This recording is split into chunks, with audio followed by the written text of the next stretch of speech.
Carl, on the back of a busy weekend for yourself, your first official engagement as Vice President of the RFL, Friday with a trip to the Cenotaph to lay a wreath, and then of course Saturday the Challenge Cup final and all the events going on there. What was that like for you? Oh, surreal. You know, this sort of stuff don't happen to blokes like me, but Thursday, very emotional. It was a real emotional event, I thought, and you know, I was really proud to be able to represent the club there and lay that wreath. And I thought, gee, am I going to hold it together for tomorrow? But I did. You mentioned alongside two other people from down under, in Justin Albrook and Steve Price. What was it like to share that moment with them? Yeah, we talked about it. When we'd finished, we all shook hands and said, you know, for us guys from down under to share that moment was special, and it's something we'll probably remember for the rest of our lives. On to Saturday then, and another busy day, the busiest of all the weekend, and starting off by leading the handshakes with Prince Harry and Tony Adams and such like. What was that moment like? You mentioned obviously off camera, walking out of the tunnel and obviously the crowd, the atmosphere and everything. What was that like?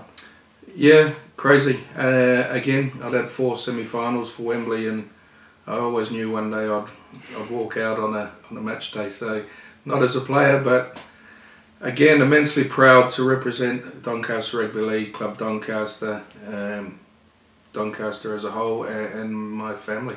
To meet Prince Harry is something special.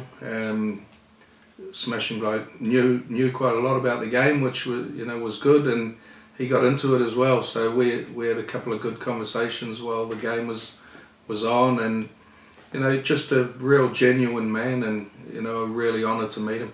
Obviously post-match as well, you were in charge of handing over the medals to the officials on the day, and being in the royal box around the Warrington players when they lifted that trophy. That must have been a really nice experience as well. Oh, incredible. I don't think people realise how hot it was down there on the pitch. It was roasting. But I thought they deserved it on the day. They defended really, really well, and you know, they're underdogs. Wembley does that to you.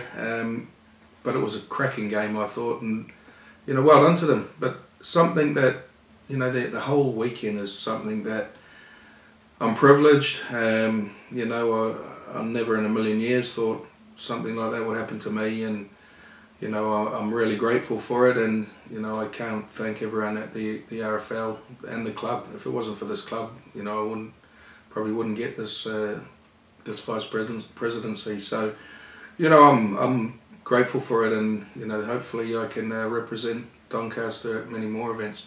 And I know afterwards, after the Challenge Cup final as well, you stayed behind for the 1895 Cup final, which saw Sheffield come out on top. What was that like to see one of our local rivals on a team, obviously, that beat us on the way to the final? Yeah, happy for Sheffield, but you know, I'm not going to lie, and things went through my mind saying, gee, if we just would have held on for another minute or so when we played them, that could have been us. And you know, I'm worried this club's never ever played at Wembley, so you know, maybe next year we'll see if we can have another crack at it and get there, because that was a great game as well, and a good event, and quite a few stayed for that game.